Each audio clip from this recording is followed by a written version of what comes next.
మన యొద్ద నుంచి ఆశించేది ఎప్పుడు కూడా ఏంటో తెలుసా? విధేయత. ఆమేన్. ఏంటి అని అంటే మనం కూడా అదే ఆశిస్తాం మన బిడ్డల దగ్గర నుంచి. ఏం ఆశిస్తాం చెప్పండి? నా బిడ్డలు నా మాట వినాలి. నిన్నటి దినం నేను మరి ఒక సహోదరితో మాట్లాడుతున్నాను. ఆమె చెప్తా ఉంది తన కుటుంబంలో ఉన్న వేదన, తన కుమార్తె తనకు విధేయత చూపట్లేదని, తన మనవరాళ్ళు ముగ్గురు కూడా దేవునికి దూరంగా ఉంటున్నారని. ప్రియులరా, ఆ బిడ్డ చెప్తూ చాలా వేదనకు గురై వేదనలో పడి నిజంగా నెమ్మది లేని స్థితిలో ఉంది. నన్ను పిలిచారు.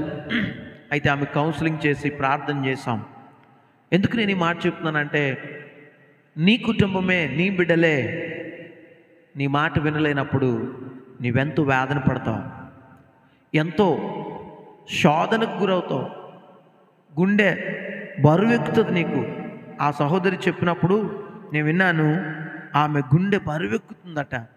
నేను చాలా వేదన పడుతున్నానండి, చాలా వేదనకు గురవుతున్నానండి అని ఆమె చెప్పడం నేను విన్నాను.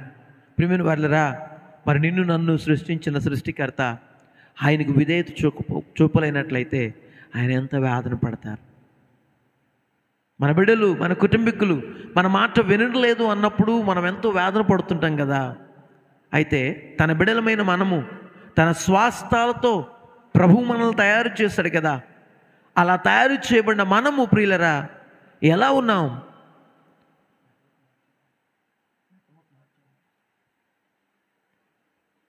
మనం ఎలా ఉన్నాం అన్న విషయాన్ని జ్ఞాపకం చేసుకోవాలి ప్రియులరా. అలా జ్ఞాపకం చేసుకొని దేవుని సన్నిధిలో మనం ముందుకు వెళ్ళవలసిన వారమై ఉన్నామన్న విషయాన్ని నేను మీకు తెలియపరుస్తూ ఉన్నాను. బైబిల్ గ్రంథంలో కొన్ని మాటలను మనం చూసుకుందాం ప్రియులరా. విధేయత అంటే దేవుని మనం ప్రేమించడం. ఎలా ప్రేమిస్తున్నాం? ప్రేమను వ్యక్తపరచడమే ఒబీడియన్స్ అంటే. Obedience is a true love for the lord. విధేయత అన్నది దేవుణ్ణి మనం పరిపూర్ణంగా ప్రేమించడంతో సమానంగా ఉంది. కాబట్టి ప్రియులరా, మనము దేవునికి నిజంగా విధేయత చూపిస్తున్నామా? విధేయత చూపించినట్లయితే ఏం కలుగుతుందో తెలుసా? శత్రువుకు సాతానుడు వాడు పారిపోతాడు. బైబిల్లో రాయబడి ఉంది, మీరు దేవునికి లోబడుడి, అపవాదిని ఏం చేయాలి? ఎదిరించాలి. మనము దేవునికి లోబడుతున్నట్లయితే, దేవుని మాటను మనం వింటున్నట్లయితే అపవాదిని మనం ఎదిరిస్తాం. ఈ రోజుల్లో కుటుంబాల్లో లేమిని కలిగిస్తుంది, దారిద్రతను కలిగిస్తున్నది, కోపమును, క్రోధమును, కక్షను, ద్వేషమును కుటుంబాల్లో నింపుతుంది. ఎవరు అంటే ప్రియులరా, విభజించడానికి సిద్ధముగా ఉన్నవాడు ఎవడు అంటే దుష్టుగా అపవాది. ప్రారంభం నుంచి, మొదటి నుంచి కూడా మానవులని వంచి, మభ్యపెట్టి, భ్రమకు గురి చేసి, తన ఆధీనంలోనికి లోకమును మలచుకోవాలని, మనుషులు మరి క్రుక్కెడిగా తయారవ్వాలని వాడి యొక్క ఉద్దేశం. ఎందుకంటే దేవుని ఉద్దేశం ఏమిటి? తన ప్రజలైన వారు దేవునికి సమీపంగా ఉండాలని, దేవుని ప్రేమించాలని, దేవునితో సహవాసంలో ఉండాలని, దేవుని రాజ్యాన్ని కట్టాలని, దేవుని రాజ్యం కొరకు ప్రయాసపడాలని దేవుని యొక్క ఉద్దేశం. అయితే ఆ ఆలోచనంతటిని పాడు చేయడమే సాతానుగాడి యొక్క పని. ఆలోచనను పాడు చేయడమే సాతాను పని. కాబట్టి ప్రియమైన వాళ్ళరా, వాడి పనిని మనము అధిగమించాలి అంటే మనం ఎవరికి లోబడాలి? దేవునికి లోబడాలి. యాకోబు గ్రంథం 4:7 చూస్తాం కదా, దేవునికి లోబడి అపవాదిని ఏం చేయాలి? మనం ఎదిరించాలి. దేవునికి స్తోత్రం కలుగునుగాక. కాబట్టి ప్రియులరా, అసలు ఒబీడియన్స్ అంటే ఏంటి? What is the obedience? చూస్తున్న బైబిల్ గ్రంథంలో యోహాను సువార్త, బైబిల్ తెరుద్దాం ఒకసారి. యోహాను సువార్త 14వ అధ్యాయం 15వ వచనాన్ని చదువుదాం. మీరు నన్ను ప్రేమించిన ఎడల నా ఆజ్ఞలను గాయకుందురు, నేను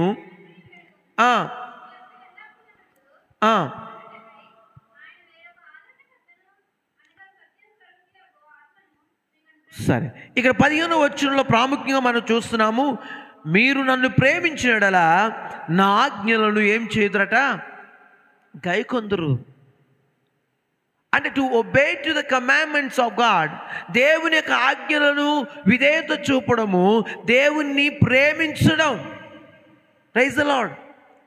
దేవుణ్ణి ప్రేమిస్తున్నాము అని అనటానికి రుజువు ఏమిటి అనంటే ఆయన మాటకు విధేయత చూపడం, ఆయన సన్నిధిలో విధేయత చూపడం, ఆయన సన్నిధిని మనం ప్రేమించడం, ఆయన సేవను ప్రోత్సహించడం, దేవుని యొక్క ఉద్దేశాలను గుర్తెరిగి ఆ ఉద్దేశాలకు అనుకూలంగా పనిచేయడం,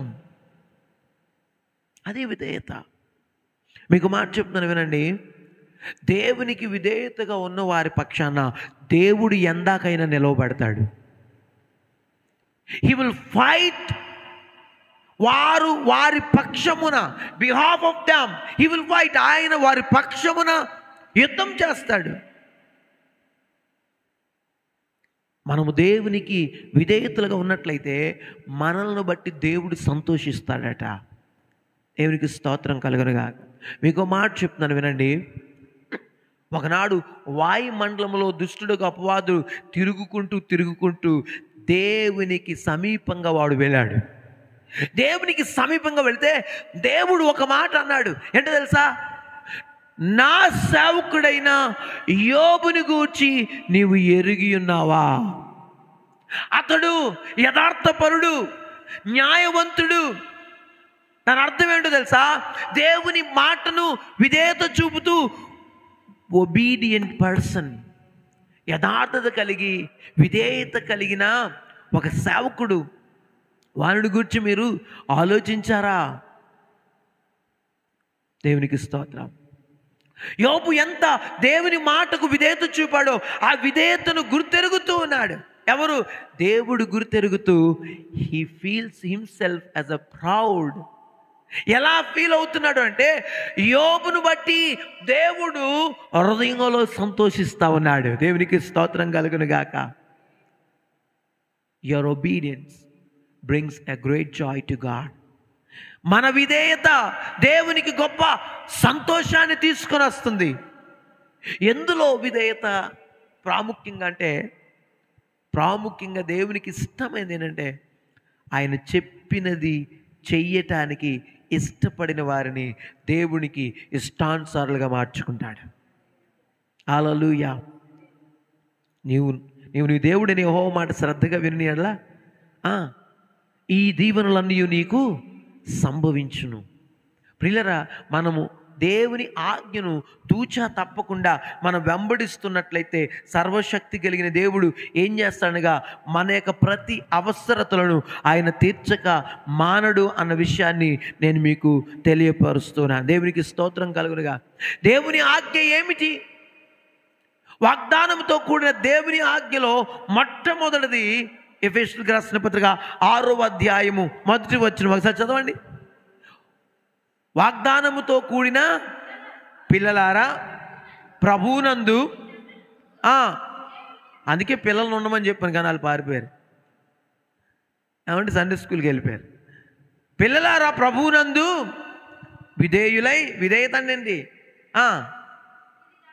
ఇది ధర్మమే, నీకు మేలు కలుగునట్లు నీ తండ్రిని నీ తల్లిని సన్మానింపుము, అప్పుడు నీవు భూమి మీద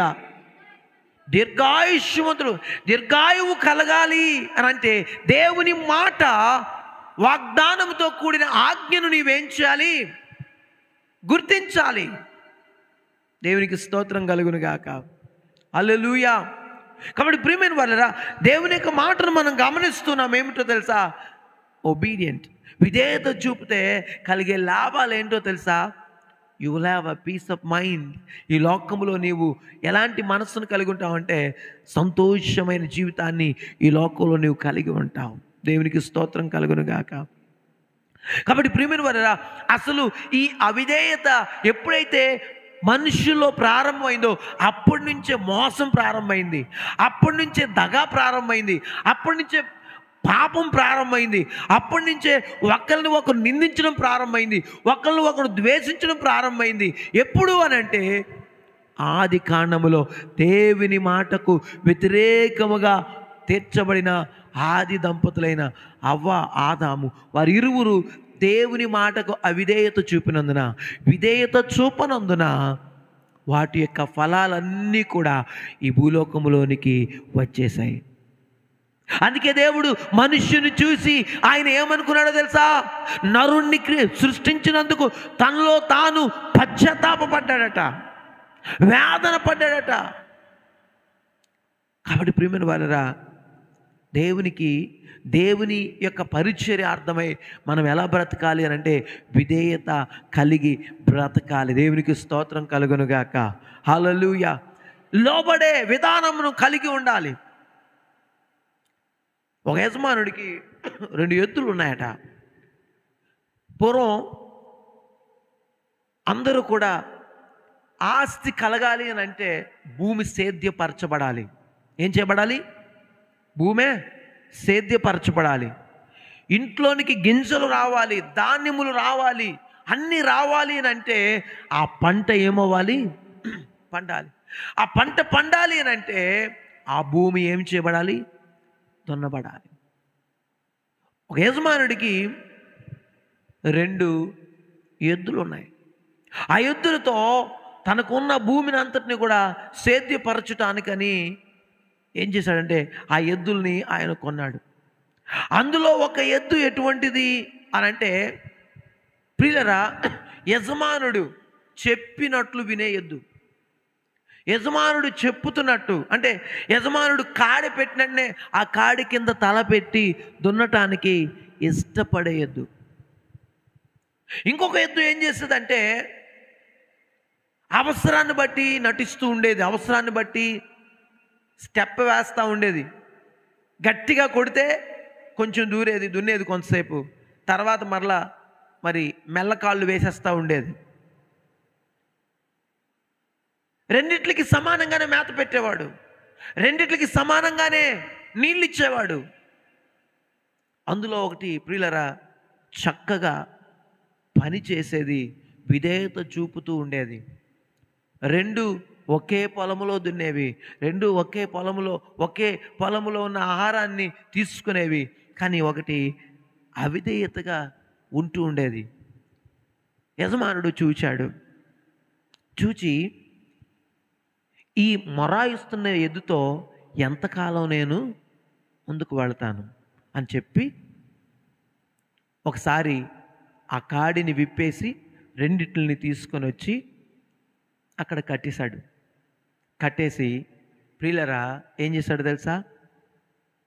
కోతవానికి ఫోన్ చేశాడట. ఎవరికి? పనికి రాని దాన్ని ఏం చేస్తారు? కొట్టలో వేసి కాల్చివేయునని బైబిల్ చెప్తుంది. అలాగనే ఆ దున్నని ఆ ఎద్దుని కసాయివానికి అమ్మి వేయటానికి బేరం పెట్టాడు. అప్పుడు బుద్ధి వచ్చిందట. వెంటనే తన్ను తాను ఆ విషయాన్ని గుర్తెరిగి, అయ్యో యజమానుడా, నేను నీకు అన్యాయం చేశాను, ఇంతకాలం ఏం చేశాను? అన్యాయం చేశాను అని చెప్పి వాడితో పాటు సమానంగానే నాకు గడ్డి ఇచ్చావు, వాడితో పాటు సమానంగానే ఆహారం పెట్టావు, అన్ని విషయాల్లో సమానంగానే నాకు చూసావు అని చెప్పి ఆ కసాయి వాడు విప్పి పట్టుకుని వెళ్ళిపోతున్నప్పుడు యజమానుడి వైపు చూసి బోరున ఏడుస్తుందట. ఏం ఉపయోగం? సమయం ఉన్నప్పుడే సిద్ధపడు, సమయం దాటిపోయిన తర్వాత నీ చేతిలో ఏమి ఉండదు. ఒకసారి ఆ యజమానుడు ఆ కోత కోయవానికి ఇచ్చేసిన తర్వాత ఇంక యజమానుడు వెనక్కి తీసుకోలేడు. విధేయత ఎలా ఉంటుందంటే విధేయత చూపువారు బ్రతికింపబడతారు, విధేయత చూపువారు నిత్య జీవార్థమైన ఫలములను వారు ఫలిస్తారు.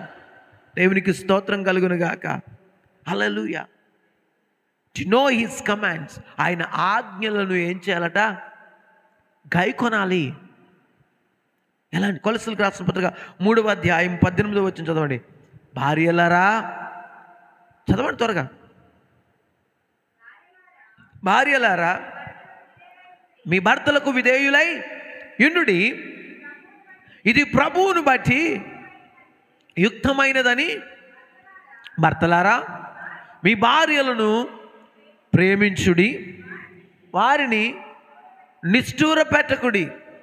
పిల్లలారా, అన్ని విషయములలో వినుడి. దేవునికి స్తోత్రం. ఇవన్నీ దేనికి ఎందుకు వస్తుంది అంటే విధేయత. విధేయత. ప్రియులారా, ఈ రోజుల్లో కుటుంబాలు విచ్ఛిన్నం అయిపోవడానికి ఎవరి గర్వం వాళ్ళది, ఎవరు గర్వం వాళ్ళది, ఎవరు స్వలాభం వారిది, ఎవరు సెల్ఫిష్నెస్ వారిది. ఆ రీతిగా కుటుంబాల్లో ముందుకు వెళ్ళడం ద్వారా కుటుంబాలు ఏమవుతున్నాయి తెలుసా? విచ్ఛిన్నం అయిపోతున్నాయి. కుటుంబాల్లో నెమ్మది లేకుండా ఏమంటే దుష్టుడు సాతానుడు ఆ కుటుంబాలని ఏలుబడి చేస్తూ ఉన్నాడు. ఎందుకనంటే ఒకరి పట్ల ఒకరికి ఏం లేదు, విధేయత లేదు. విధేయత లేదు. ప్రేమ లేని పరిస్థితులు, ఒబీడియన్స్ లేని పరిస్థితులు ఎందుకు వస్తున్నాయి అనంటే వారు ఎవరికి స్థానం ఇస్తున్నారు ఎక్కువగా అంటే దుష్టునికి స్థానం ఇస్తూ ఉన్నారు. దుష్టగపవాది ఎప్పుడు కూడా పొంచి పొంచి చూస్తూ ఉన్నాడు. ఏ రీతిగానైనా ఆత్మీయ స్థితిని కృంగదీయాలని, వెనక్కి లాగాలని, ఆత్మీయ స్థితిగతులను మార్చేయాలని నీ కొన్ని ఎర్రలను వేస్తాడు. సాతానుడు ఏం చేస్తాడో తెలుసా?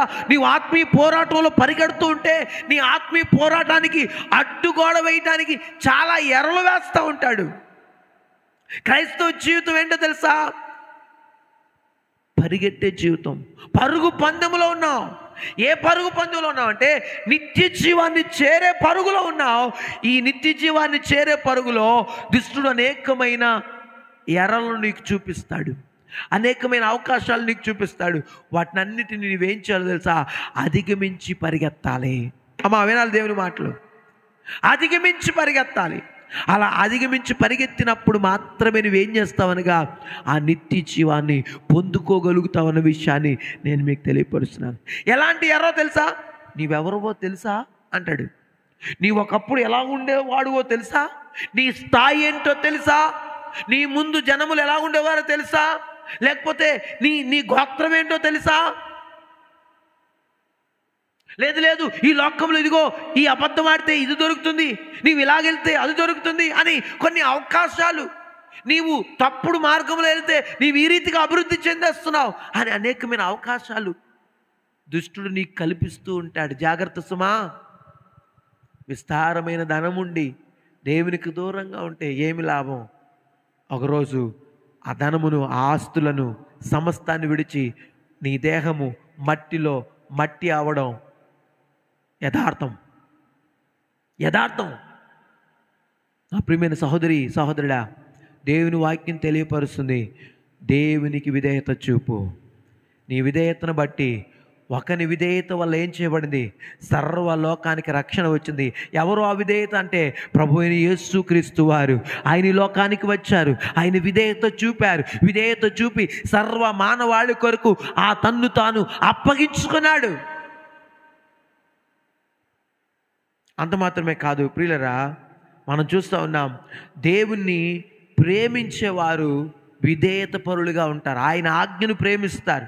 చూడండి, నిర్గమాకాండం 20వ అధ్యాయము 6వ వచనం ఒకసారి చదవండి.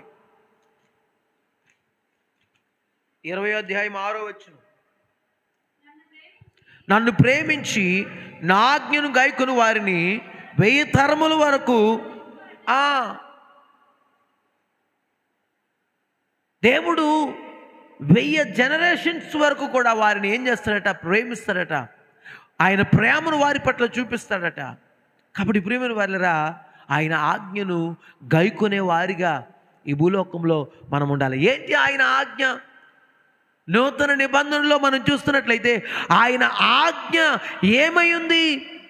ప్రియమైన వారిరా, ఆయన ఆజ్ఞ సర్వలోకమునకు వెళ్ళి ఏం చేయాలి? సర్వ సృష్టికి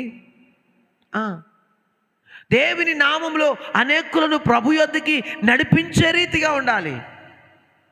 అంతేగాని దేవుని నామంలో వచ్చేవారిని వెళ్ళగొట్టేటట్లు మనం ఉండకూడదు. కాబట్టి ప్రియమైన వారల, దేవుని వాక్యం చదివిస్తుంది, విధేయత పరులను దేవుడు హెచ్చింపుగా చేయబోతున్నాడు. Obedience is better than sacrifice. బలులు అర్పించుట కంటే మాట వినుట శ్రేష్టం. నాకు నిన్న నేను ఒక మీటింగ్కి వెళ్ళాను. ఆ మీటింగ్కి వెళ్ళినప్పుడు ఆ యొక్క సేవకుడు, నాతో పాటు చదువుకున్న సేవకుడు, మరి ప్రభు యొద్దకి చేర్చబడ్డాడు ఒక 6 నెలల కిందట.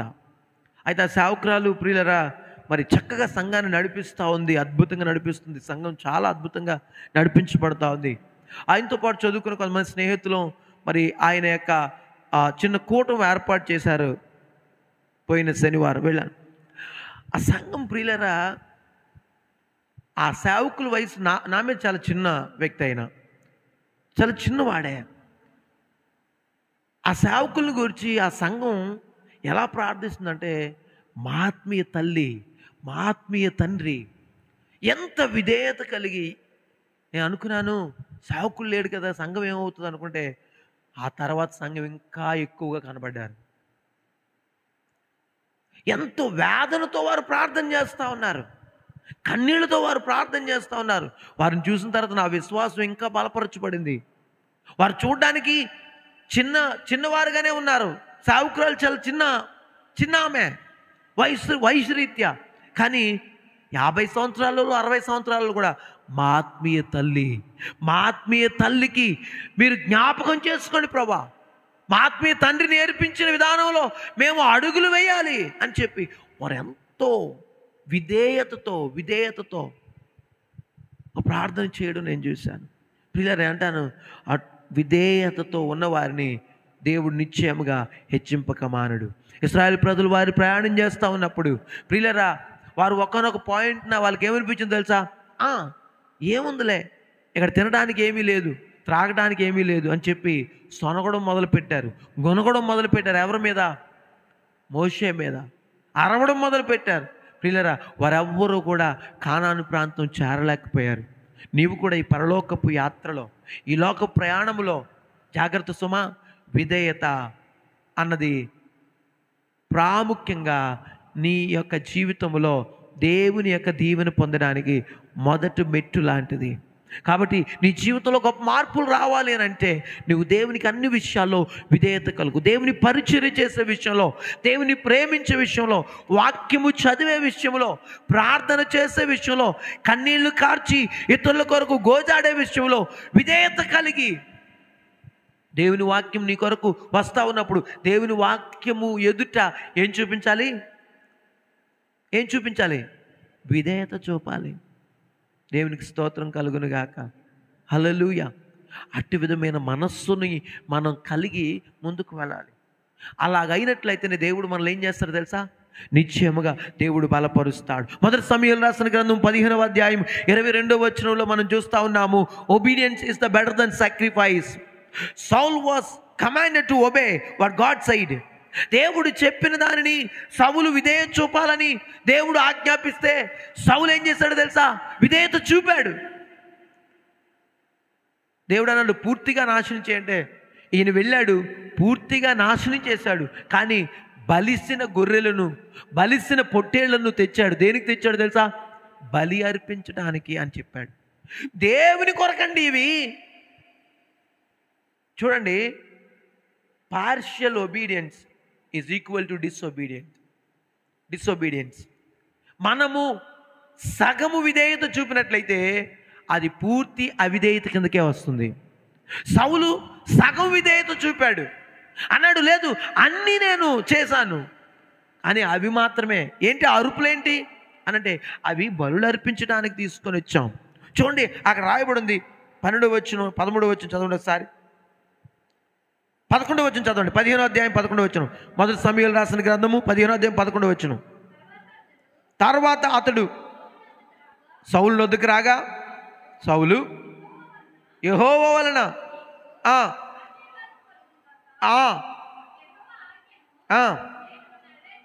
నెరవేర్చి తిని సమూయేలు, అలాగైతే నాకు విడవనుచున్న గొర్రెలు, అరుపులు, ఎడ్ల రంకులను ఎక్కడివి? 11వ వచనంలో కూడా చదవండి. సౌలు నన్ను అనుసరింపగా వెనుక తీసిన ఆజ్ఞలను గైకొనకపోయెను గనుక అతనిని రాజుగా నిర్ణయించినందుకు నేను పశ్చాత్తాపపడుచున్నాను. దేవునికి మనం విధేయత చూపకపోతే, దేవుడు మనకిచ్చిన ఆరోగ్యాన్ని బట్టి, దేవుడు మనకిచ్చిన మరి సమస్తాన్ని బట్టి, దేవుడు మనకిచ్చిన ఈ యొక్క స్వారూప్యాన్ని బట్టి, ఈ అవయవాలను బట్టి, నీవు కలిగి ఉన్న మంచి భోజన పదార్థాలను బట్టి, మంచి బిడలను బట్టి ఆయన ఏమవుతాడో తెలుసా? పశ్చాత్తాప పడతాడు. అయ్యో, నేను వారికి ఇది ఇచ్చానే, నేను వారిని ఇలా నిలవబెట్టానే, నేను వారిని ఈ స్థాయిలోనికి తీసుకొని వచ్చానే, ఏమైంది? వారు విధేయత ఎక్కడికి వెళ్ళిపోయింది? కొంతమంది విధేయత చూపాలి అని అనుకున్నప్పుడు వారిని ఏం చేస్తారో తెలుసు? ఇంకొకరు కాలు పట్టి లాగుతూ ఉంటారు, కాలు పట్టి లాగుతూ ఉంటారు. ఒకసారి ఒక ఆమె భారం కలిగిన హృదయంతో యేసయ్య దగ్గరికి వచ్చి విలువైన అచ్చ జటామాంసిని కొనుక్కొని వచ్చి ఆయన తల మీద పోసి ప్రియులరా, మరి ఆయన పాదములను కడిగి, ప్రియులరా, ఆయనను సమాధి కొరకు అనగా ఆయన మరణము కొరకు సిద్ధపాటు చేస్తున్నట్లుగా మనం చూస్తూ ఉన్నాం. చూడండి ఒకసారి యోహాను సువార్త 12వ అధ్యాయము చదవండి. ఒకసారి 12వ అధ్యాయము 4వ వచనం అనుకుంటాను.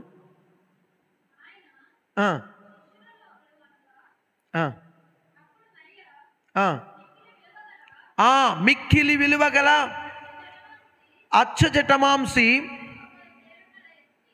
తీసుకొని యేసు పాదములకు పూసి తన తల వెంట్రుకలతో ఆయన పాదములను తుడిచెను. ఆ అత్తరు వాసనతో నిండెను. ఆయన శిష్యులలో ఒకడు, అనగా ఆయనను అప్పగింపనై ఉన్న ఇస్కరియోతు యూదా, ఈ అత్తరు ఎందుకు 300 దేనారములకు అమ్మి బేదలకు ఇయ్యలేదనెను. వాడిలాగ ఎందుకు చెప్పాడు తెలుసా? వాడికి బేదల మీద ప్రేమ ఉండి కాదు, ఆ డబ్బు సంచి వాడి దగ్గర ఉండినందున. చూడండి, ఒక ఆమె విధేయత చూపుతుంది. ఎలా విధేయత చూపుతుందంటే దేవునిని అనగా ప్రభువుని ప్రియులరా సిద్ధపాటు చేస్తూ ఉండగా ఆ ఇల్లంతా సువాసనతో నిండి ఉండడానికి ఆమె కలిగి ఉన్న విలువైన దానిని తీసుకుని వచ్చి ప్రభు పాదాల మీద పోసి శుద్ధీకరిస్తూ సిద్ధపాటు చేస్తూ ఉంటే, దుష్టిని ఆత్మ కలిగిన సంచి కలిగిన ఇస్కరియోతు యూదా అంటున్నాడు, ఎందుకు అది వేస్ట్ చేస్తున్నావు? ఏమంటున్నాడు? ఎందుకు వేస్ట్ చేస్తున్నావు? ఆ డబ్బులతో బేదల్ని చూసుకోవచ్చు కదా. అప్పుడు యేసయ్య ఏమన్నాడు? 8వ వచనం, బేదలు ఎల్లప్పుడూ మీతో కూడా ఉందురు కానీ జాగ్రత్త సుమా, దేవుని కొరకు చేయాల్సిన పనిని నీవు దేవుని కొరకే చేయాలి. కొంతమంది ఏం చేస్తారు తెలుసా? దేవునికి విధేయత చూపాలనుకుంటున్నప్పుడు ఇంకొకరు కాలుబొట్టు లాగుతారు. ఇలాంటి వాళ్ళే ఇస్కరియోతు యూదా ఆత్మ కలిగిన వారు ఏం చేస్తారు? దేవుని పని కొరకు సహకరించడానికి ఇష్టపడరు. వారు చెయ్యరు దేవుని పనిని చేస్తూ ఉన్న వారిని ఏం చేస్తారు? నిరుత్సాహపరుస్తారు. ప్రియులరా, దేవుని పనిని నిరుత్సాహపరుస్తున్నట్లయితే అంటే ఏం చేస్తున్నాడు? దేవుని ఆలయమును మనం పాడు చేస్తున్న వారంగా ఉన్నాం. దేవుని ఆలయం పాడు చేయవారు, వారి ఆలయం పాడు చేయబడుతుందని బైబిల్ చెప్తుంది. జాగ్రత్త సుమా.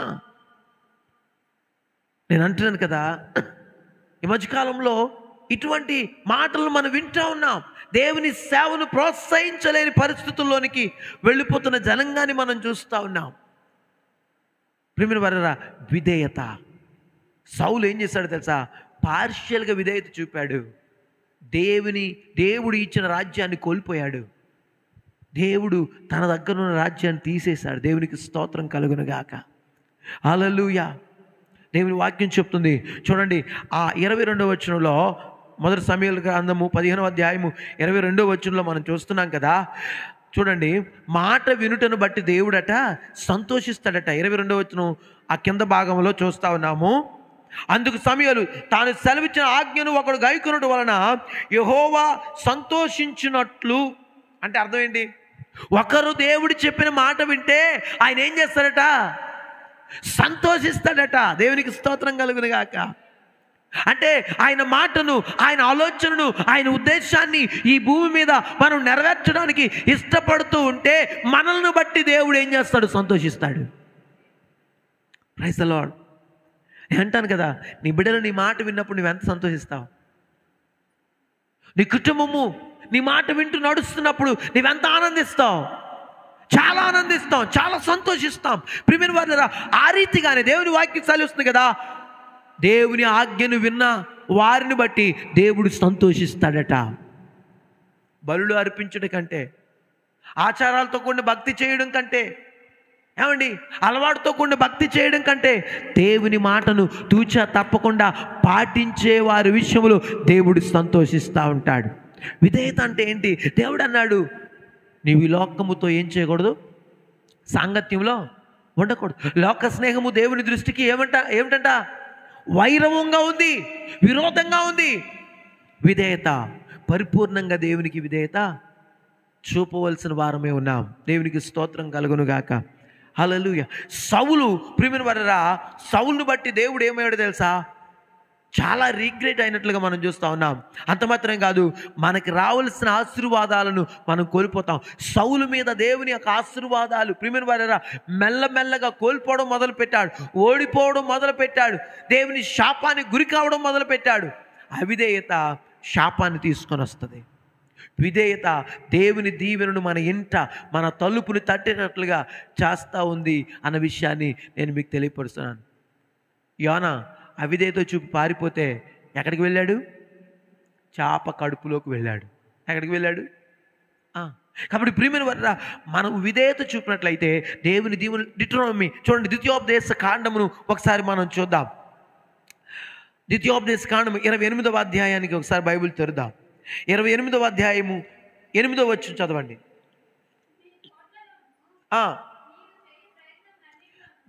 నీ కొట్లలోనూ నీవు చేయి ప్రయత్నములన్నిటిలోనూ నీకు దీవెన కలుగునట్లు యెహోవా ఆజ్ఞాపించును. నీ దేవుడైన యెహోవా నీకిచ్చుచున్న దేశమును ఆయన నిన్ను ఆశీర్వదించును. దేవునికి స్తోత్రం కలుగును గాక.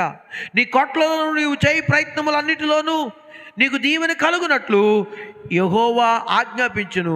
ఆ ఆజ్ఞను నీవు విన్నట్లయితే, ఆ మాటకు విధేయత చూపినట్లయితే, 28 మొదటి వచనంలో, నీవు నీ దేవుడిని యెహోవా మాట శ్రద్ధగా విని నేడు నేను నీకు ఆజ్ఞాపించుచున్న ఆయన ఆజ్ఞలన్నింటిని అనుసరించి నడుచుకునేలా నీ దేవుడిని యెహోవా భూమి మీద ఉన్న సమస్త జనుల కంటే నిన్ను హెచ్చించును.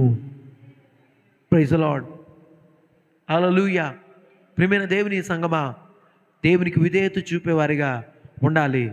మనం ఎప్పుడు ఆలోచించాలి, ప్రియులరా, ఆయన ఎవరు అంటే అధిక శక్తి సంపన్నుడు. ఆయన మాటకు మనం విధేయత చూపి ముందుకు వెళ్ళవలసిన వారమైనా. ఒక చిన్న మాటను చెప్పి నేను నా మాటలు ముగిస్తాను, సమయం అయిపోతుంది. ప్రియులరా, హడ్సన్ టైలర్ అనే దైవజనుడు చైనా ప్రాంతానికి సేవ చేయడానికి వచ్చాడు. చైనా దేశము కమ్యూనిస్ట్ దేశం. ప్రియులరా, వారు వేరే మతాలని ఒప్పుకునేవారు కాదు, కమ్యూనిస్టులు. వారు దేవుని సేవకులనన్నా, దేవుని మరి మాట అన్న వారు ఇష్టపడే మనుషులు కాదు. అలాంటి ప్రాంతానికి ఆ దైవజనుడు వెళ్ళాడు. కొన్ని రోజులు సేవ అయిన తర్వాత ఆయన తిరిగి మరలా తన దేశం ఇంగ్లాండ్ ప్రాంతానికి వెళ్ళాడు. ఎందుకు వెళ్ళాడంటే, నాతో పాటు దేవుని సేవను జరిగించడానికి, చైనా ప్రాంతం కొరకు దేవుని సేవను చేయడానికి యవనస్తులు కావాలి అని చెప్పి ఆ దేశం వెళ్ళి ఆయన ఏం చేస్తున్నాడంటే, మరి వాక్యాలు చెప్తా ఉన్నాడు. చెప్తూ ప్రతి సభలో కూడా ఆయన ఒక ఆల్టర్ కాల్ ఇస్తూ ఉన్నాడు. రండి యవన బిడ్డలారా, దేవుని సేవ చేయడానికి లేపబడండి అని చెప్తా ఉన్నాడు. ఆయన ఒక సభలోకి వెళ్ళి అలా మాట్లాడితే ఎవరు చేయత్తలే, ఒకడే చేయతాడట. ఆయన పిలిచి, నువ్వు పనికొస్తావు పనికిరావు అని పిలిచి చూశాడట. చూస్తే నువ్వు పనికిరావు పోవయ్యా అని చెప్పాడట. వెళ్ళిపోయాడు. ఇంకో మీటింగ్లో వాక్యం చెప్తా ఉన్నాడు. వాక్యం అద్భుతంగా చెప్తున్నాడు. అనేకులు ప్రియులరా తాకబడతా ఉన్నారు. సమర్పణ కలిగిన వారు అనేకులు ఉన్నారు. చివరిలో మరలా, ఇదిగో చైనా ప్రాంతము నశించిపోతుండగా ఆ ప్రాంతం కొరకు భారం కలిగి సేవ చేయాలని ఆసక్తి ఉన్నవారు మీ చేతులు ఎత్తండి అని చివరిలో చెప్పాడట. ఒకటోసారి చెప్పాడు, రెండోసారి చెప్పాడు, మూడోసారి చెప్పాడు, ఎవరు ఎత్తలేదంట. మరలా ఒక చెయ్యి లేచిందంట. ఇలా తేరు చూశాడంట, మొదటి దాంట్లో చెయ్యి ఎత్తాడు ఆడేనట. అరే నువ్వు పనికి రావయ్యా అని చెప్పాడట. మరలా మూడో మీటింగ్లో 4-5 సార్లు చెప్పారు, ఎవరు చేయకపోతే మళ్ళా మనోడే చేయెత్తాడట. 5 మీటింగ్లో ఇతను ఒక్కడే చేయెత్తుతున్నాడట. ఆయన పిలిచి, ఏమైనా నువ్వు పనికి రావని చెప్పాను కదా, చైనా ప్రాంతం ఎలాంటిదో తెలుసా? చాలా క్రూరమైన ప్రాంతం. అక్కడ నేనేం చేస్తారో తెలుసా? దేవుని సేవ కొరకు వెళ్తే పరిగెత్తలేవు నువ్వు. ఎందుకనంటే ఆయనకి ఏమి లేదు, ఒక కాలే ఉందట, ఒక కాలు లేదట.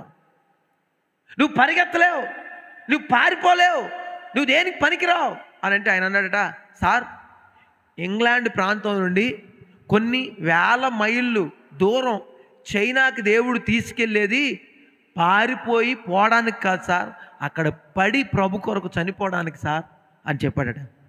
బాగానే చెప్పవయ్యా, నీ పని బాగానే ఉంది, కానీ ఒక మాట అడగాలనుకుంటున్నాను, అన్ని మీటింగులు నువ్వు ఒక్కడవే ఎందుకు చేతుతున్నావు అన్నాడట. సార్ మీరు గమనించారా, అన్ని మీటింగుల్లో కూడా మీరు 4-5 సార్లు చెప్పిన తర్వాత నేను చేయెత్తుతున్నాను. ఎవరన్నా వస్తారా, ఎవరన్నా ఉన్నారా, చేతులు ఎత్తండి, ఎవరన్నా ఉన్నారా అని అలా 4-5 సార్లు చెప్పిన తర్వాతే నేను చేయెత్తుతున్నాను. మొదట్లో చేయెత్తట్లేదు సార్, 4-5 సార్లు తర్వాత చేయెత్తున్నాను. ఎందుకో తెలుసా సార్, అలా ఎందుకు ఎత్తున్నా తెలుసా? 2 కాళ్ళు ఉన్నోడు ఎవడన్నా చేయెత్తుతాడేమో అని వారికి అవకాశం ఇస్తున్నాను సార్. నేను చివరికి ఎవరు ఎత్తకపోయేసరికి నాకు ఒక కాలు ఉంది కదా సార్, చాలు, ఆ ఒక్క కాలు ఉన్నోడు నేనే ఉన్నాను కాబట్టి రెండోదిగా నేనే చేయెత్తాలని నేనే ఎత్తుతున్నాను సార్. నాకు 2 కాళ్ళు ఉండేవి సార్ 19 సంవత్సరాల దాకా. మధ్యలో ఏమైందంటే యాక్సిడెంట్లో కాలిపోయింది. కానీ 2 కాళ్ళు ఉన్నోళ్ళు ఎవరు చేతులు ఎత్తలేదు, అందుకే నేను ఏం చేయెత్తుతున్నాను.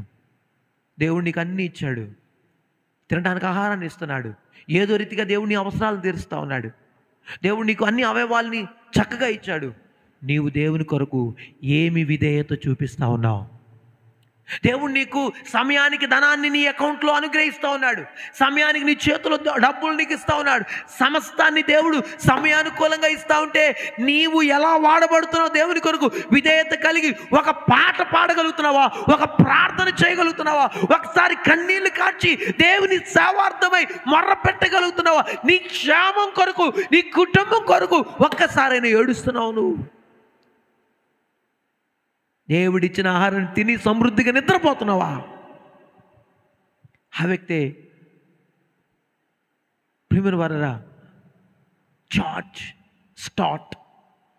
ఆయన 1800 సంవత్సరాల్లో చైనాకు వచ్చి ఒంటి కాలుతో వచ్చి 40 సంవత్సరాలు సేవ చేసి 1800 మందికి ఆయన బాప్తిసాలు ఇచ్చి, ప్రియులరా ఇప్పటికీ చైనా దేశంలో అత్యధికమైన జనాభా కలిగిన ఊరు ఆయన వెళ్ళిన ఊరు.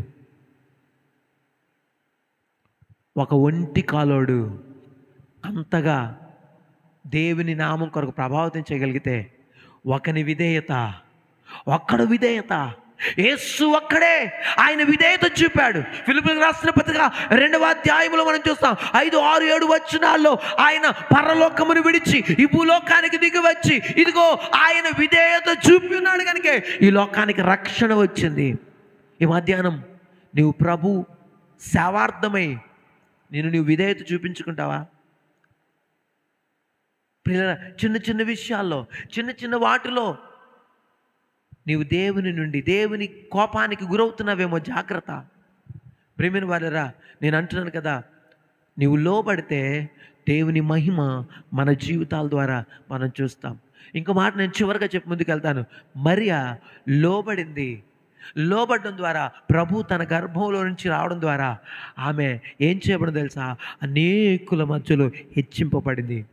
లోబడే ప్రతి యవన బిడ్డకు, లోబడే ప్రతి స్త్రీకి, లోబడే ప్రతి పురుషుడి జీవితంలో దేవుడు అనేకమైన అద్భుతమైన కార్యాలని ఆయన దాచి ఉంచాడు అన్న విషయాన్ని నేను మీకు తెలియపరుస్తూ ఉన్నాను. దేవునికి స్తోత్రం కలుగును గాక. హల్లెలూయా. కాబట్టి ఈ ఉదయకాల సమయంలో లేక మధ్యాహ్న కాల సమయంలో ఒకసారి మన జీవితాలని దేవునికి సమర్పించుకుందామా? ప్రభా నీ మాటకు నేను లోబడతానయ్యా, నీ పిలుపుకు నేను లోబడతానయ్యా, నీ మాటలో నేను నిలవబడతానయ్యా. ఇదిగో తల్లిదండ్రుల మాటకి నేను విధేయత చూపిస్తాను ప్రభా. దేవా నా బ్రతుకు దినముల నీవు నీ సేవార్థమై సంఘములో పరిచర్య చేయడంలో నాయనా ఇదిగో అనేకమైన కార్యముల్లో నా వంతు పాత్ర ఉండటానికి నేను ప్రయాసపడతానయ్యా. నా ఫలం పరలోకమందు ఉంటుందని నేను ఆశిస్తున్నాను ప్రభా. నా ఫలం ఈ లోకంలో కాదు. నన్ను ఎవరు గుర్తించినా గుర్తించకపోయినా, నన్ను ఎవరు ఏమన్నా కూడా నేను నీ కొరకు ప్రయాసపడుతున్నాను ప్రభా. దేవా, నేను ఇతరులని ప్రేమించేవాడిగా ఉండాలి, ఇతరులని ప్రేమించే ఆమెగా ఉండాలయ్యా. ఈ లోకాన్ని ప్రేమించేవాడిగా కాదు, ఈ లోకపు ఆశలను ప్రేమించేవాడిగా కాదు. నాకు ఇచ్చిన సమస్తాన్ని బట్టి నీ కొరకు ప్రయాసపడడానికి సహాయం ఇచ్చేయండి దేవా. నీ కొరకు ప్రయాసపడిన వారిని ఎవరిని విడిచిపెట్టలేదయ్యా నాయనా. వారు ధననిధులను మీరు నింపారు ప్రభా. వారు పిండి పిసుకు తొట్టిని అభివృద్ధి చేశారు, దీవెనకరంగా నింపారు ప్రభా. నీకు వందనాలు నాయనా. ఇదిగో మాకున్న అవసరాలను మీరు తీర్చబోతున్నారు, మీకు స్తోత్రాలు. మీ వాక్యం దగ్గర మా జీవితాన్ని స్థిరపరచుకుంటున్నాం, మీ వాక్యం దగ్గర మా బ్రతుకులను సరిచేసుకుంటున్నాం ప్రభువా. లోబడతానయ్యా. దుష్టుడు అనేక సార్లు అనేకమైన శోధనలు సంఘములోనికి తీసుకొని వస్తుండగా చిన్న చిన్న